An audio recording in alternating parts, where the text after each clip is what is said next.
once this is all posted on YouTube, I had the opportunity to interview some of those that went to Lost, hear their experiences. So you're going to see all that when you see the finished product, Rob. Well, that's cool. That I'm curious to see what everybody says too. Welcome to another episode of Genuine Enthusiasm. My name's Trevor Gordon. We are in Oakville, Ontario, Canada. This is Lake Ontario, one of the 5 Great Lakes of North America. Today, I will be interviewing Rob. Rob is the founder of Lost Swimming. And before we get into that interview with Rob, I will be interviewing the awesome swimmers that go into Lake Ontario on Saturday mornings, rain or shine, at 8 in the morning, each Saturday morning. So enjoy the interview and enjoy the highlights of Lost Swimming.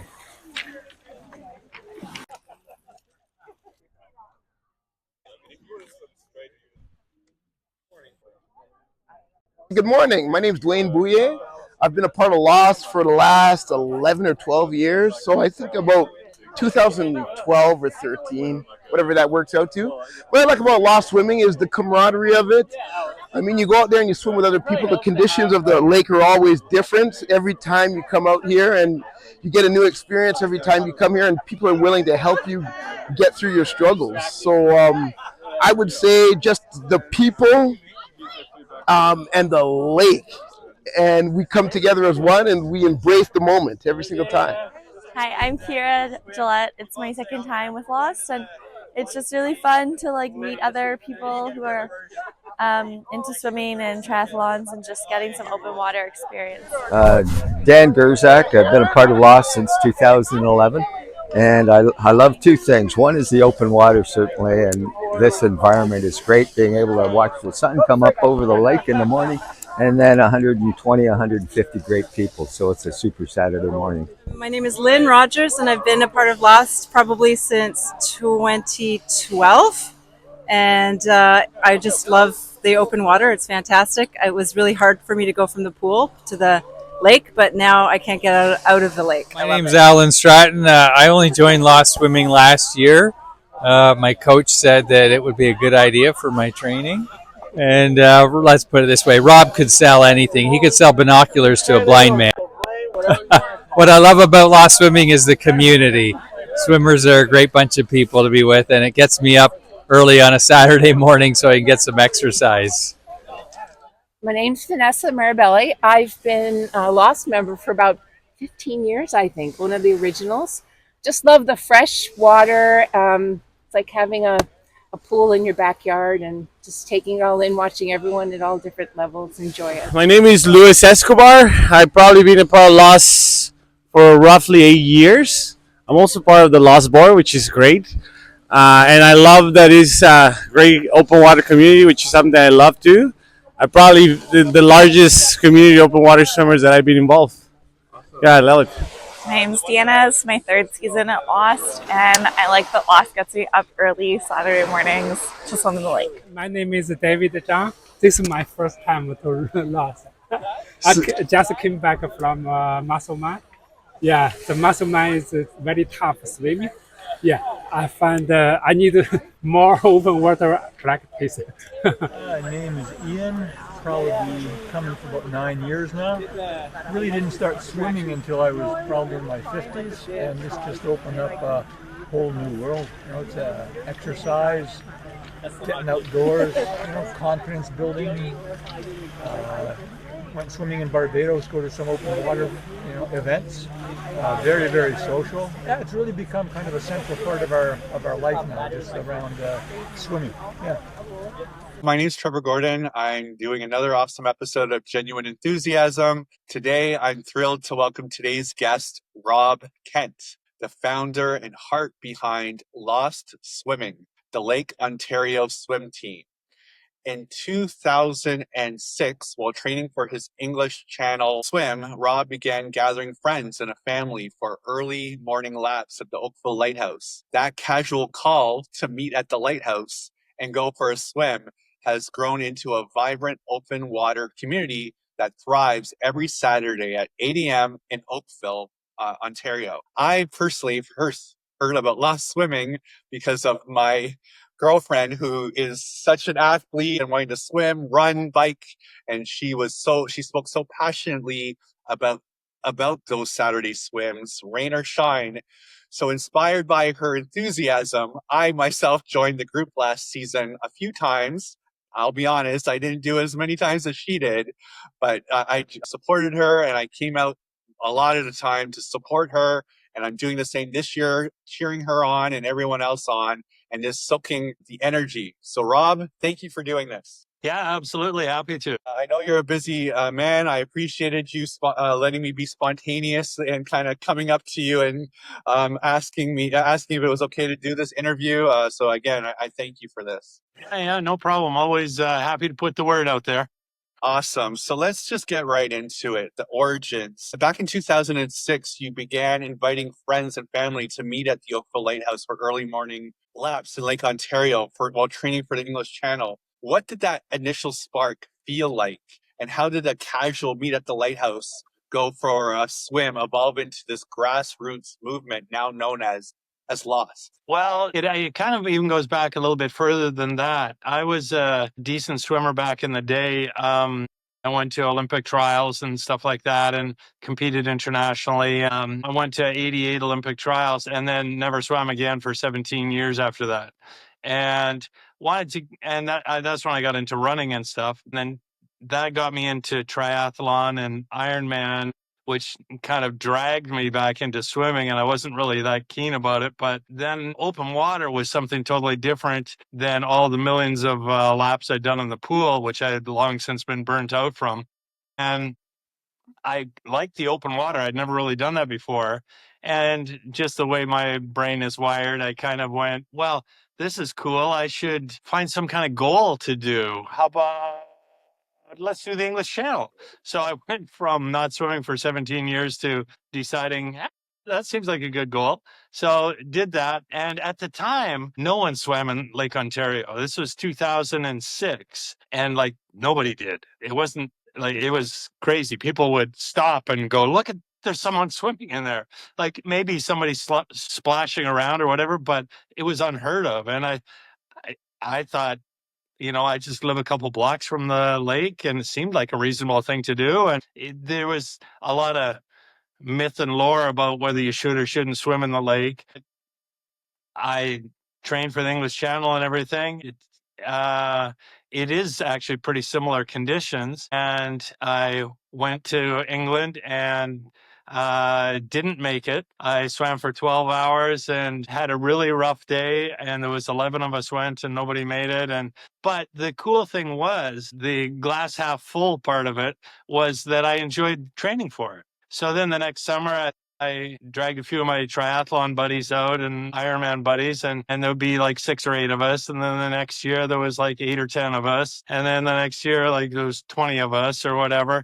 And it was never designed to be a club or a group where it was just a bunch of buddies going out for a swim. Well, long story short, 20 years later, and this is the 20th year, well, in our 19th year last year, we had 327 members, and it's just taken off. And that's just largely due to the culture of the club. I think, like, I'm always mystified myself why it's grown so much, but it's just turned into a fun group. Well, you touched on the numbers. My numbers are a little low because it's an earlier stat. In just 2 years, Lost grew from a handful in 2007 to about 25 in the early 2008. And as you just touched on, obviously now in the hundreds. What was your guiding mindset as you nurtured this informal group into like a welcoming committee? Well, I guess the thing is that if I was going to do this, it was literally just for the fun of it. And by that, I mean, it ended up becoming more and more and more formalized, and we had to get insurance and we had to incorporate and we had to start charging money, although it's very cheap. It's $45 for the whole year. And we've never raised prices in 20 years. So the whole thing is that it had to be something that I enjoyed doing, and it had to be the culture that I wanted it to be. Otherwise, I wasn't doing it because it had to be fun. And for it to be fun for me, it had to be fun. So that was the guiding principle, is that it had to be inclusive, it had to be open to everybody. And as much as it's turned out that we have Olympians that swim, a lot of great marathon swimmers, tons of Ironman, all kinds of triathletes, lots of master swimmers, lots of just recreational swimmers, and lots of people that just want to splash around in the lake on a Saturday morning. And the point is, and I say this, people I'm sure get sick of me saying this, but that's the point. It isn't a triathlon club where we want you to do, train for this or that, or a marathon swimming club, or an elite Olympian club, or a pre-beginner. It's for everybody, literally. And the idea is that you come out and you swim 1 lap or 10 laps or whatever you want. Nobody cares as long as it's safe. That's a whole nother conversation how we've done that. But that's the idea, is that it's inclusive, and then we all go for coffee after and chat with all these interesting people that are doing all these interesting races and swims. But that's the kind of underlying theme of the whole thing: inclusivity and just enjoying the lake.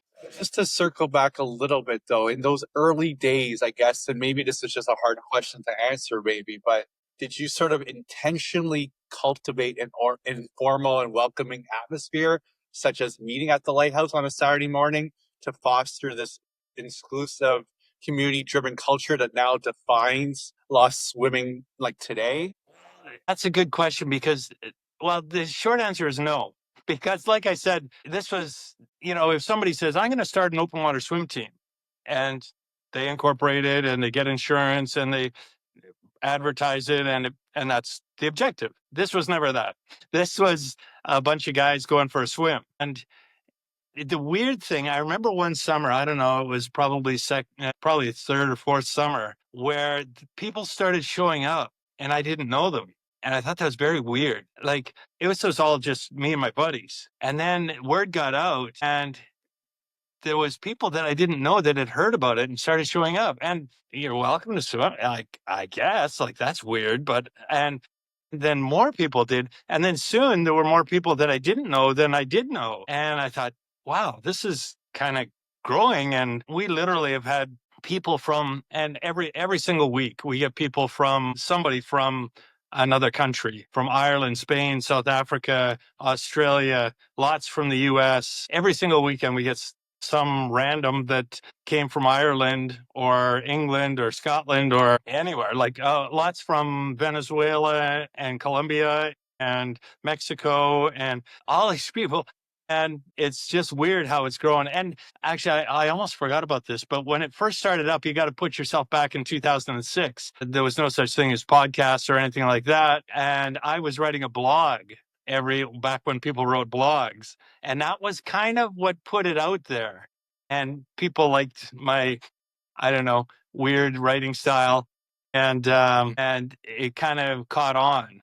And that's how people started finding out about it. And then, but there was that inflection point early on when it went from just a bunch of buddies going out for a swim to, that's weird, like other people too. And that's when I had to kind of start thinking about, well, the formal and informal side of it. The formal side is, well, we better get insurance, and I got to incorporate, and I'm going to make this a not for profit or a nonprofit, and which was very deliberate too, because there's lots of tri groups out there and running groups that are for profit, and that's fine. But again, my thing was, this was never to make money or anything. It was just to literally have fun and be inclusive. That was more the formal part of it. The informal part of it was, okay, I'm only doing this if everybody's going to be a good guy about it, and we don't get schmucks out there that are too competitive, or it takes on the wrong culture or anything. So at that point, early I didn't, but at that point, I consciously tried to create a culture that was inclusive. And I didn't care if you're a great swimmer, you weren't a great swimmer. You have to be able to swim 500 meters comfortably. One of the underlying issues is I've always wanted to promote open water swimming. You'll find later that that's kind of a running theme through a bunch of things that I've done.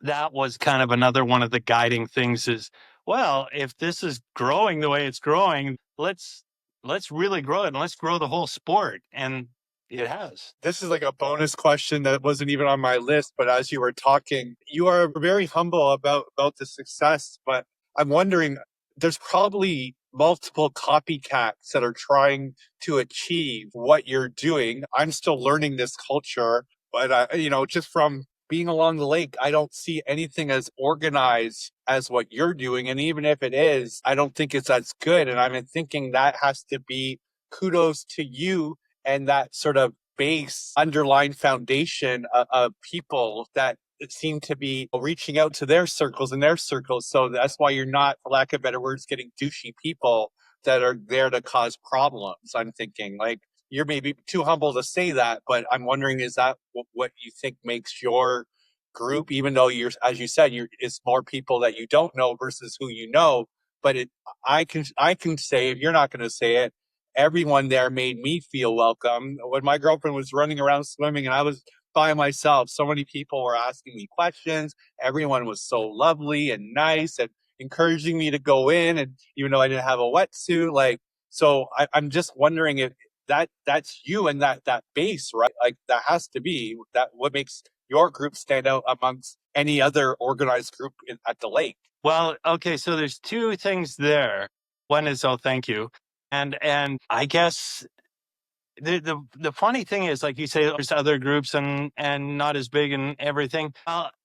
Like I say, when I started this, nobody swam in the lake. And the other thing is, I wanted to grow open water swimming. There's been, I don't know, probably over the years, 20 or so people or groups that have approached me about lost swimming, and they want to start a lost swimming in Kingston or in Niagara on the lake or in Toronto. And this is, again, a difference between if I have a tri club and mine's a for-profit tri club, and I have the Oakville one, and there's a Mississauga one, and a Milton one, and everybody's competing for the same thing. I always looked at it as exactly the opposite. And I've always tried to help all these other lost startups and try to get them going and say, this is how you do it, and do everything I can to help them, because I'm trying to grow the sport. And I'm not trying to get a bigger slice of the pie. I'm trying to grow the whole pie. So that's the one thing. And then the other thing is, I think the culture, I'm very flattered that you said that everybody's nice and everything. But you know what? I'll take a little bit of credit in that, because I explicitly say that. I explicitly say lots of things to develop the culture. The people watching this probably don't know, but and all my buddies that are still from 20 years have been swimming and running with me and everything. And they always give me a hard time because just before we get in the water, I do like a 5 or 10 minute little speech. I stand on this big rock because now we get 150 people out, and I use my booming voice to tell everybody, and there's always newbies, and do my little speech there. But I always throw in things about culture. And like just last Saturday, I was saying volunteerism. Like we've got it down so we can set up and take down very quickly and easily. But I was standing there, and I say this every summer, and I say it probably a few times. You guys get off your ass and come over and help. And the reason is because I want this to be your club. Like I can do this. I can set up the buoys, and I can bring them in, and I can go out and kayak, and I can roll the carpet out that we do and all this kind of stuff. But I want you guys to do it. And not partially because it's helpful, but mostly because I want it to be like some ownership and volunteer. And it's literally like 30 seconds to a minute of volunteering. And we always try to get people to volunteer for the Lost Race and stuff too. And again, these are the little culture things that I kind of implant in there. And then, another one is, okay, this is how we do it. And you swim clockwise, and we do all this, and then we get out and then we all go for coffee. And I say that to everybody. So come up for coffee. Hey, you didn't come up for coffee last week. Where are you? You should. And I'll stand there and say, hey, Benjamin's swimming and this is true, Benjamin's swimming the English Channel next week. And Sam is swimming it the week after. And last week, Darian swam it. So you want to learn about open water swimming? come up and have coffee with these guys. They're sitting here. These guys are among the best swimmers in the world. And you have a chance to talk to them. And if nothing else, you get to hear a bunch of guys bullshitting about their crazy adventures. So these are the deliberate things I do. And I'm not shy about it. I'm saying this is the culture that I want. So don't be crabby and don't be, and it's like, what, that's why I'm happy to hear you say that, then you were standing there and people are talking to you. And if you went to watch a track workout and you sat there and everybody's very intense about doing their track workout and everything, and there might be spouses or friends sitting there, they wouldn't necessarily, probably not, be mingling or anything or talking or whatever. Well, and maybe this is a reflection of my personality too, but talk to people, get out there and do stuff and help each other and help me and come for coffee and all that. So that's, anyway, that's, I go on forever, but that's kind of the gist of it. Well, let me just say two quick thoughts about what you said, and then we'll move on. You segued it perfectly into the lost race, so let's get into that. But two quick thoughts on that, what you said. One, I can 1,000,000% agree that you've created this culture that makes everyone feel like that's their baby, so to speak. You are the president, but I think you've really spreaded this culture in a way that if you have missed a Saturday, someone else can step in. There was you might even remember this one moment last season. It was raining so hard, and it figures that's the time my girlfriend's like, come on, Trevor, let's go.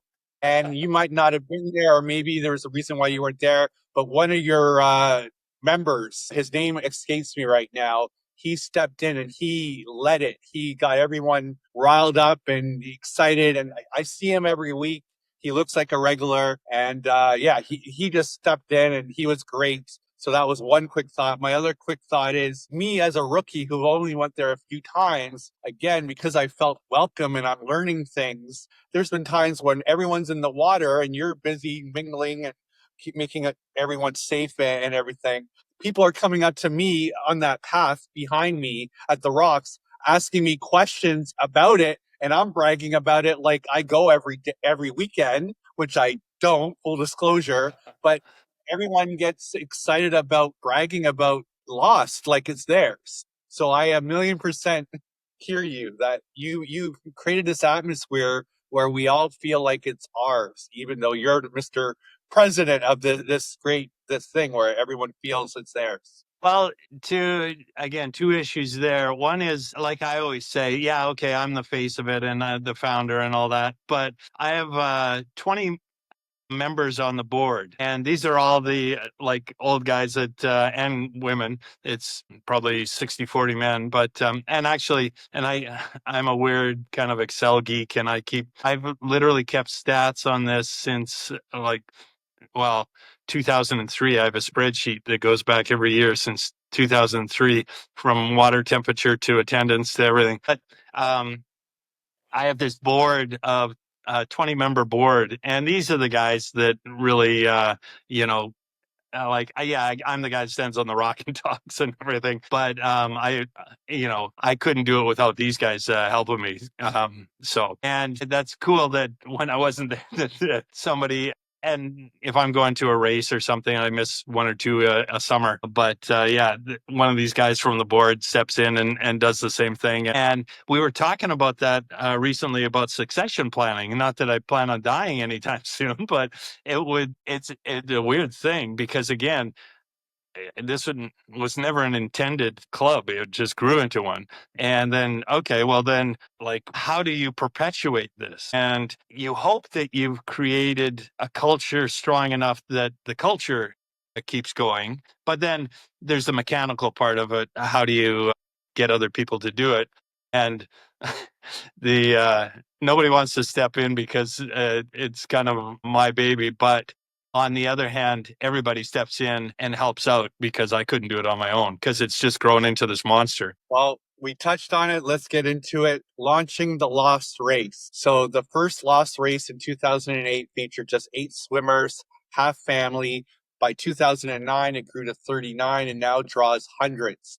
What fueled the rapid transformation? And to build on that, you then later introduced a shorter Lost Mile to welcome more people. How did adding this option change that dynamic and attract even a broader group? So 2 years after Lost Swimming we started the Lost Race. And the Lost Race, it just kind of grew organically. And the first year, like you said, there was 8 of us, and 4 of them were Kents. So it was just a few of us, and this was when I was doing a lot more Ironman and stuff. And we found a point that was the Ironman distance, 3.8K. So we started there and swam parallel to the shore, to the pier where we swim. And it was just kind of a cool thing. And it was, again, telling you, this is a couple of years after we'd started, but telling you how weird it was. We were about to climb in, the 8 of us, into the water, and this cop pulls up and he gets out and starts approaching. What are you guys doing? We're just going for a swim. And like, he didn't get it. Like, what do you mean you're going for a swim? Well, we're just going for a swim. But, well, you can't swim. Well, of course we can. Really? What are you doing? We're going to swim like 3.8 kilometers. Really? I said, okay. And we charmed him over by the end, and he thought it was kind of cool, which just happened to like the 327 people that joined. Like, everyone thinks it's crazy, and then realize actually it's kind of cool. And by the end of the conversation, he was our starter. I asked him if he could use his revolver to start us, but he wouldn't. But so it grew from that, just exactly parallel with Lost Swimming, and it grew and it grew. And then I realized, again, I'm a pretty decent swimmer. Well, 3.8K was not a huge deal for me. But then I realized that we're kind of by omission excluding people, that 3.8K was a huge deal. And I thought, well, a mile is a good one. So then we introduced the Lost Mile, and a mile is a good challenge for a lot of people that start here. And again, deliberate, conscious decision to make it inclusive. So we introduced the Lost Mile, and like we've had, I think our oldest swimmer in the Lost Race was 82. We've had this one woman, Heather, she has one leg, and she's done it a couple of times. I think the Lost Mile, and just the same thing. It's just grown kind of in tandem with the Lost Race and everything. And we've modified it over. There's actually one of the things, and we try to keep it kind of folksy and not hardcore and everything, but still competitive, because hey, I'm as competitive a guy as there is. But so I like to get out there and race, but I also like to keep it fun and everything. When my daughter, so this is 2008, she's 30 now. So what's that? 17 years ago. So she was 13. I got some of those during COVID, when people would take a flat rock and paint something on it.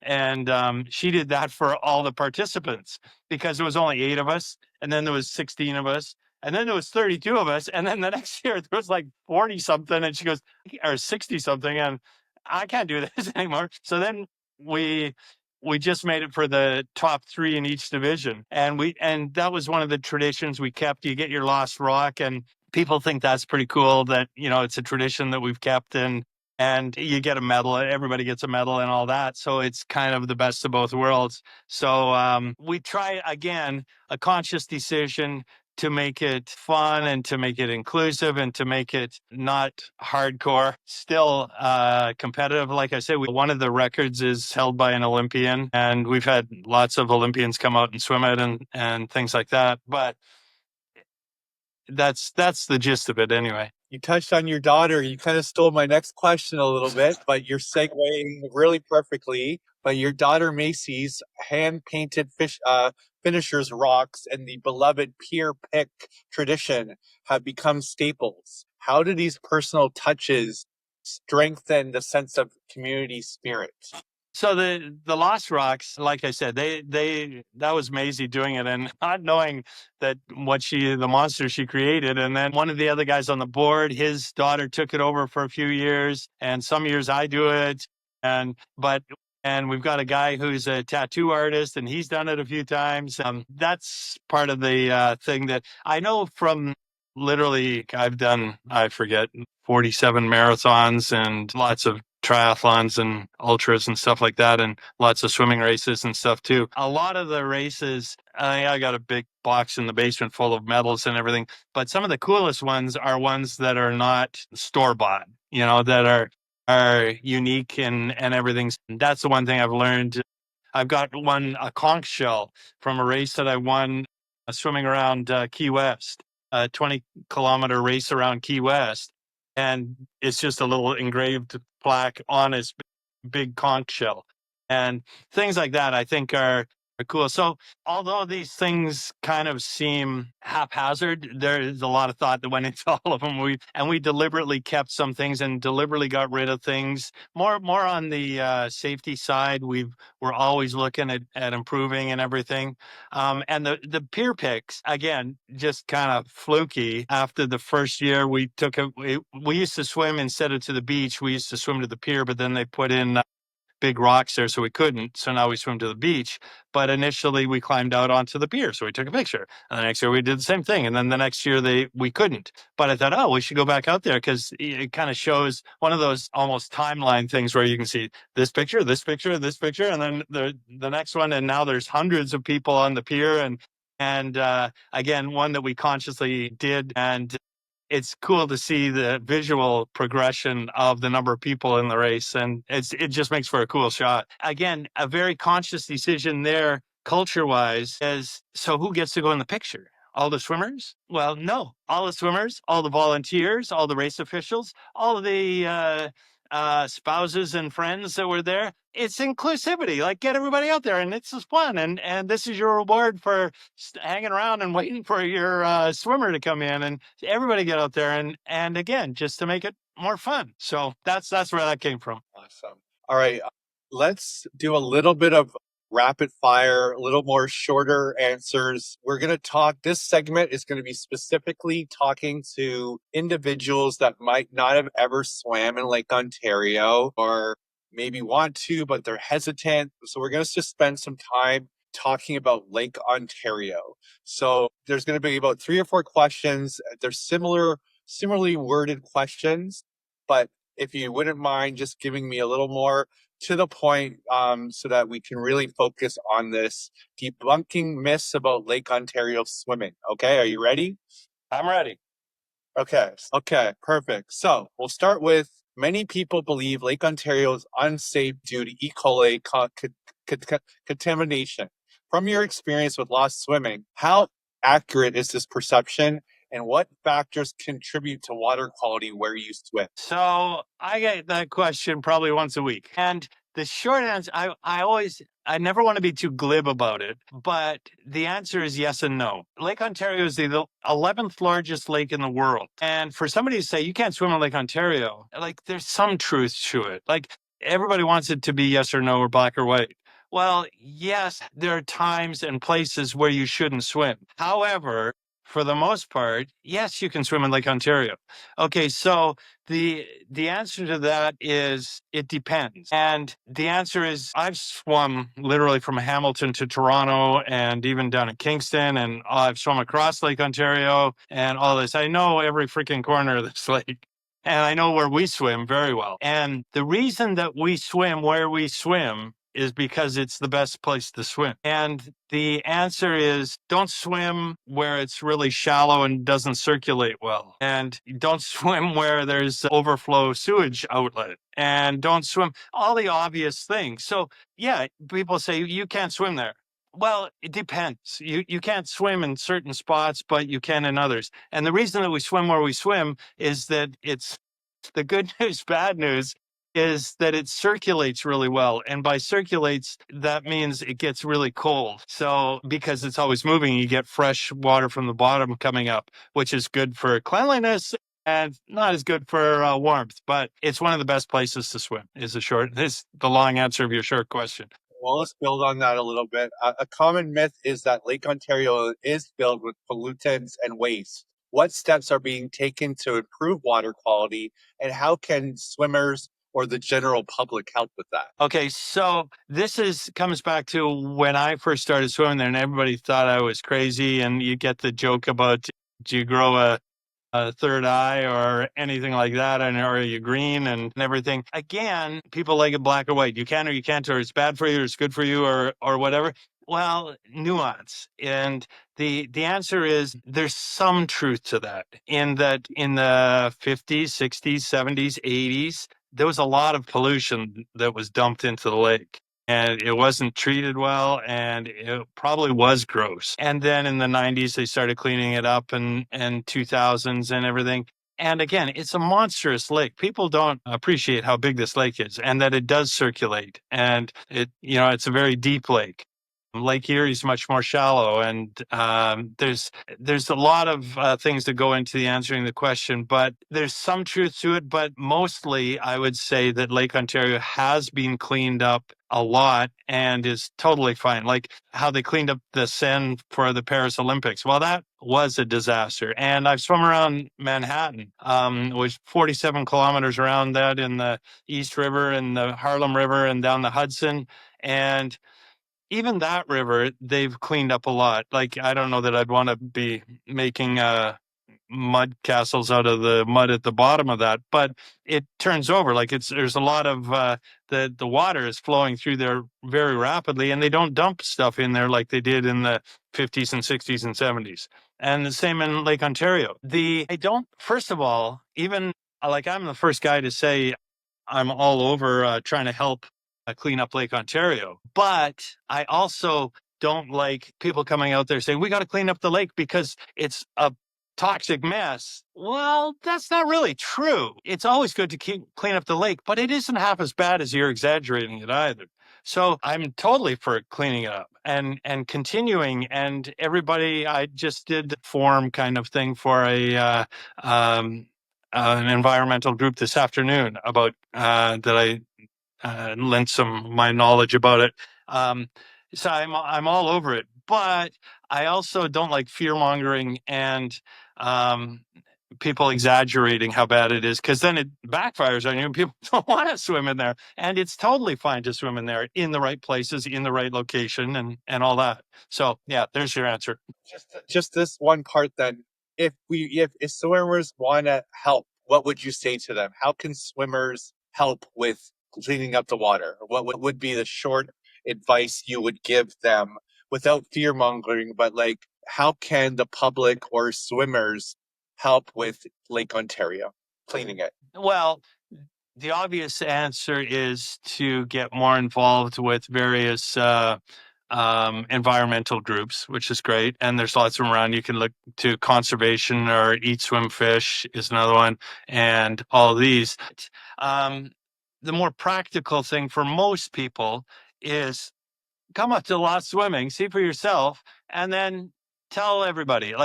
Talk to people about it. Because you'll get the weird questions like, "Did you get a third eye?" and you're don't look too green.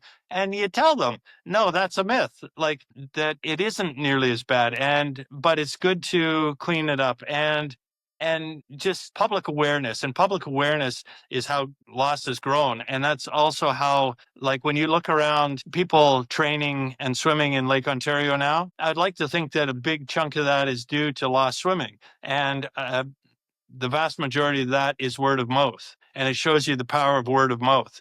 And I think the same thing for the environment and cleaning it is word of mouth. I think that's your most effective tool. Well, then the last thing before we move on to the next subject, but you touched on it, is you brought up Swim Drink Fish. Swim Drink Fish monitors water quality. So you would say if they want to research this, I mean, they could access that information, I'm assuming, by going on a website or Googling that. But the last question before we move on is, Lake Ontario was once dismissed as too cold or polluted, yet Lost has proven otherwise. What makes Lake Ontario special, and how have you and your volunteers and board helped revive this reputation as a viable open water venue?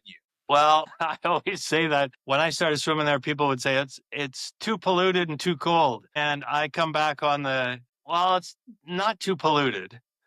Yeah, but it is cold. And that part, Ontario has a long, long reputation. Some of the, back in the Marilyn Bell days in the 1950s, but I've got some actual photos from the Toronto Sun that I bought on eBay years ago from the 1930s when they used to do these races in Toronto, and they would paid, I forget, like $35,000 in the 90s for these races to win these races, which is like $1 million now.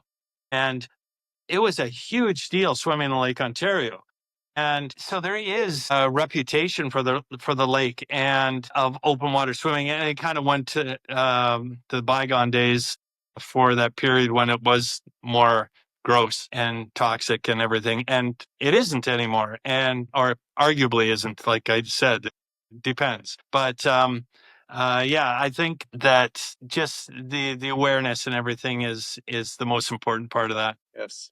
So you touched on a little bit of your highlights earlier on, and I promise you we were not steering away from that. I'm doing this in an interesting order, but you did conquer 47 marathons, 6 Ironmans, and a 21-hour solo crossing of Lake Ontario. How did leading Lost and facing and racing in the Lost race prepare you mentally and physically for such ultra endurance feats?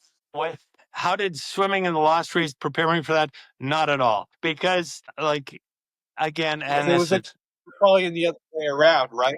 That's the way of the wording of the question. But ultimately, I mean, the highlights of your career and you lost, like ultimately, this is what makes you who you are. But I'm just ultimately, you're obviously an athlete, and so and you're physically fit. So how did this all sort of morph into what we see today? Ultimately, yeah. So I was being a little dismissive about the Lost Race, but for me to swim 3K is not a big deal. Like every workout I do is that long.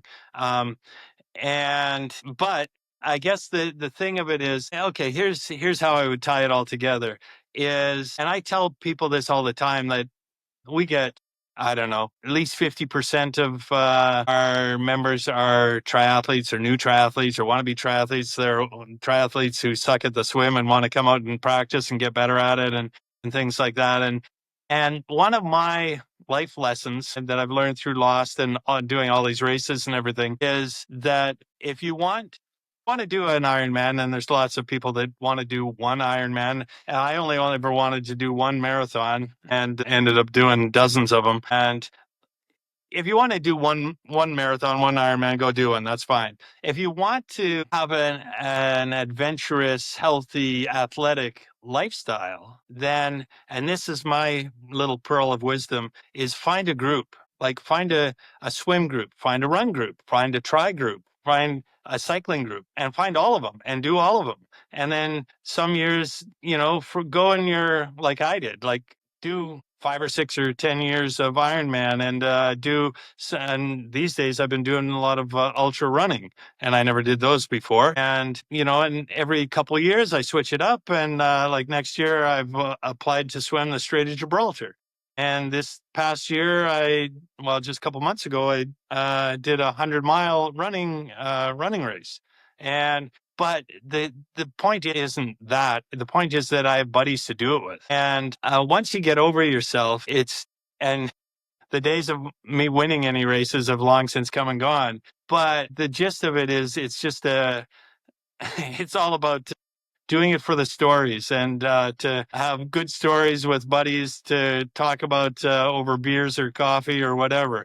And that's the most important thing is number one, it makes it more fun to do it with buddies. And I have run buddies and I have swim buddies and I have Ironman buddies and I have masters buddies and flip flop between all of them. And this year we're doing this and we're also doing that. And with this group, and sometimes the groups overlap and sometimes they don't, but that's what keeps you going and keeps all these things out there that motivates you, hanging out with the wrong crowd. You've succeeded in luxury real estate, startups, banking, and sporting leadership.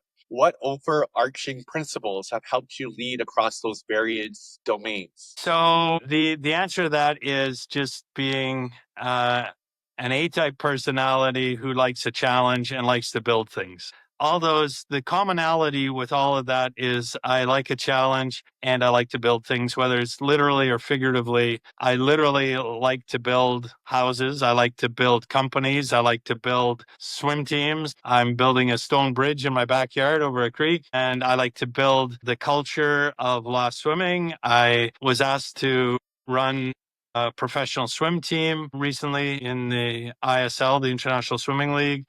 with all the top Olympians in the world. And I told the billionaire owner that recruited me to do it, I would be honored and ecstatic to do it, but only under one condition, that I get to run it and create the culture and that I want, and to make it fun, because I'm not doing it if it's not fun.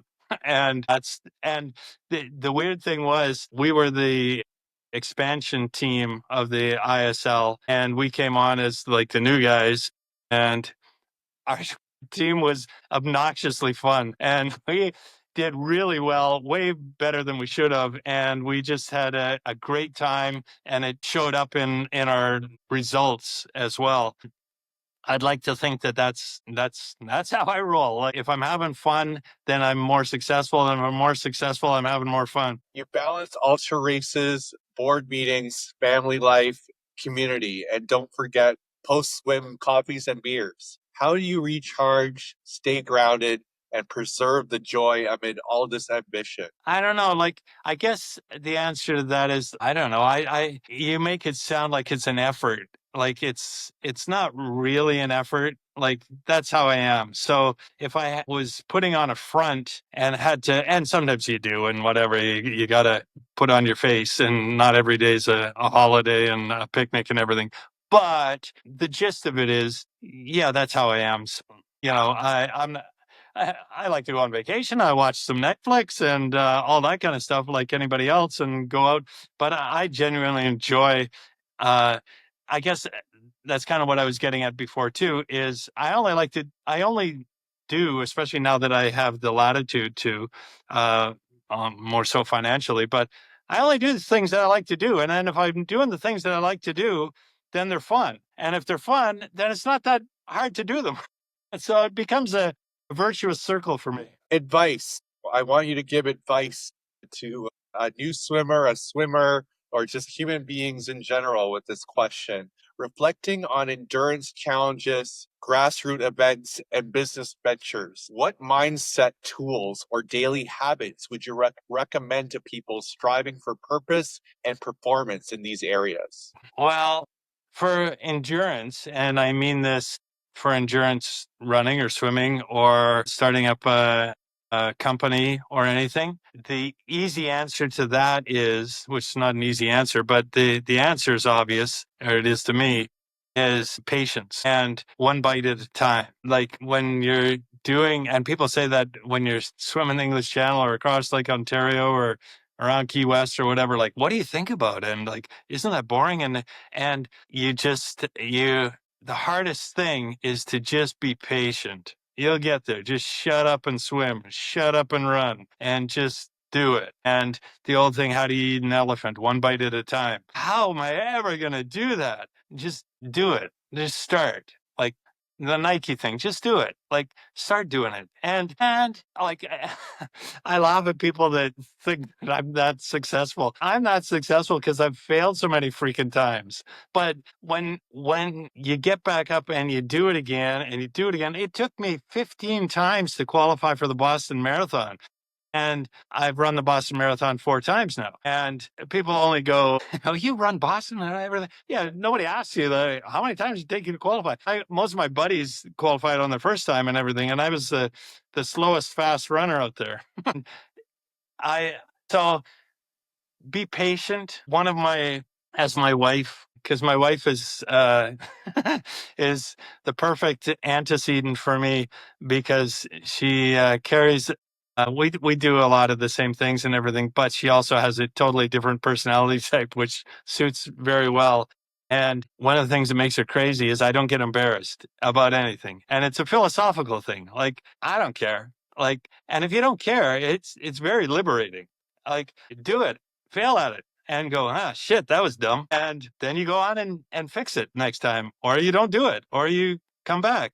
And that's really important. And the other one, again, for all of these, I hate when people say, I'm a CEO of this company and everything, and it's all because I'm, this or that, and everything I do is related to that. And yeah, that's kind of bullshit. But there is, again, some truth to it. And one of the ones that I have that, again, my wife reminds me of all the time is, like, I'm embarrassingly tenacious to the point where I can be a pain in the butt. if I'm trying to get something done, I'm going to get it done. And my answer to her is, well, I'll just take it as far as it goes. And where a normal person would say, well, I guess that's as far as it goes. Well, no, I can find another way and I'll find another way. And when that doesn't work, I'll find another way. And then it doesn't go. And then and she goes, oh, but, and wouldn't you be devastated if you put all that? I don't care. Like, I'll put as much effort into it if it means something to me, and take it as far as it goes, and then stick it in your back pocket and learn from it. And maybe it comes back 3 years later. And I've had lots of ones like that. You know what would be a great idea? Remember that one we were talking about 3 years ago? Let me find that email and go back to it. And I come up with again, my wife would be the first one to say that I have a weird brain that I think of really stupid things, and some of them are stupid and some of them are brilliant. And usually you can't tell the difference until the outcome. They all look stupid at the beginning and they only look brilliant if they work out. But yeah, be brave in the things that you think and try them, and be tenacious as hell about them, trying to get a job and bug the shit out of them. And well, I probably shouldn't. And follow up again and try it again and ask them again and do it again and take it as far as it goes, and then give up. And again, oh, never give up. Yeah, but that's kind of bullshit. Like, sometimes you should give up, but make sure you've taken it as far as you can and probably a little bit further. And then, yeah, sometimes they don't work. Whatever, move on. But that's how these things end up working 10% of the time. Okay, well, as we're wrapping up, we're down to the last couple of questions. Let's invite some new swimmers. For someone who never has swam in Lake Ontario or doesn't own a wetsuit, what can they expect when they join a Saturday morning swim with Lost? And let me just add to this, because I know where the season's already going right now. Is it too late? Can people always join? So just let's talk about a person that has never swam in Lake Ontario, doesn't own a wetsuit, isn't part of the team right now. Talk to that person. What can they expect when they join a Saturday morning swim with Lost? I literally had an email this afternoon. Somebody said, oh, somebody told me about this and this and this. And I really want to do it. I didn't know. I just heard about you guys, or I was just Googling you, and I came across it. And I had an email this afternoon that said, is it too late to join? No, it's not too late. And again, this comes back to the inclusivity. Like, whatever, just come out and you just go on the website, read about it, register. It's dirt cheap, and come out. And what to expect? Well, and you don't need a wetsuit. And right now you don't need one. Luckily, it was like 25 this afternoon. And we had, I forget, 3 years ago, the lake rolled over on the day we were doing the Lost race, and it was 19 the day on the Friday, and it was 5 degrees on the Saturday. And we shortened the Lost race, but we held it. And like, you guys are nuts. And we still had, like, I forget, 150 people that swam in 5 degrees. And it's the peer pressure that there's no way I could do that. And I always say that too. If I came down here by myself and it was this cold, I'd turn and go for coffee. But if I come down there and there's all these losties swimming, and it's like, I guess you can do it. And you get in and you go, holy crap, that's cold, but I guess I can do it. And then that is how you learn to become acclimatized to the cold water. And then the nice thing is, as you become acclimatized to it, the water warms up. So by this time, like right now, the water's beautiful. So come down and swim, and we'll teach you. Well, everything you need to know, we'll teach you, and you can learn. And it's not rocket science. It's just coming out and having fun, and don't be a chicken. So after the swim, many gather for coffee at nearby cafes in Oakville. How does this post-swim tradition enhance the sense of community amongst the swimmers? Well, like numerous things that I was saying earlier that just fell into place, including Lost Swimming. It was never designed to be anything. It just kind of fell into place and grew. And guess what? There was no master plan with going for coffee after. It seemed like a logical thing to do. But it is a specifically contrived thing now. I literally encourage everybody every week, come for coffee and talk to people and meet people and say hi and pick somebody's brain. And I'm thinking of doing a 10K swim, and you've swum across wherever or around wherever. And what would you do? And there's dozens of guys on both sides of the fence there. Lots of people who have great experience and lots of people looking to achieve more and do more and try things. Well, come out and have coffee with them, and and that is what happens. And like I say, we get guys from all over the world, which again boggles my mind. But they either come and are looking to train with us because it's an amazing group, even in terms of around the world. There's swim groups in Ireland and Australia and South Africa and all over.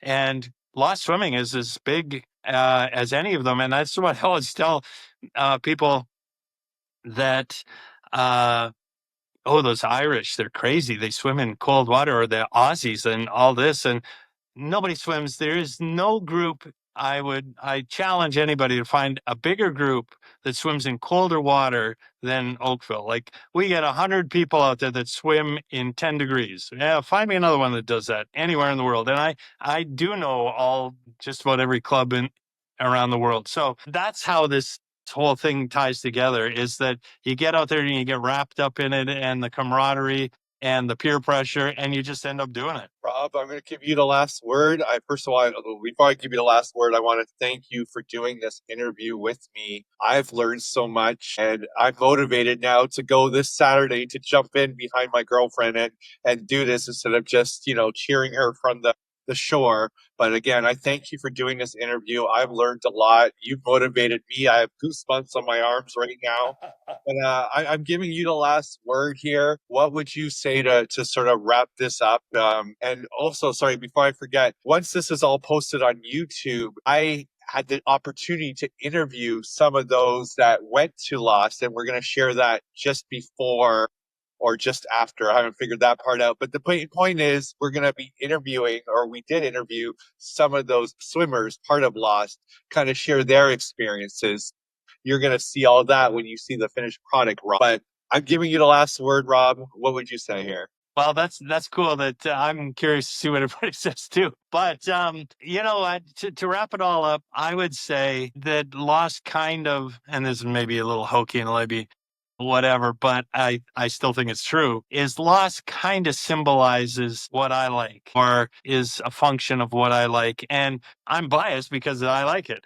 And my bias is, get out there and do shit, and do epic shit, and have fun, and be enthusiastic about it, and hang around like-minded people. And, well, how would I do that? Well, come to Lost.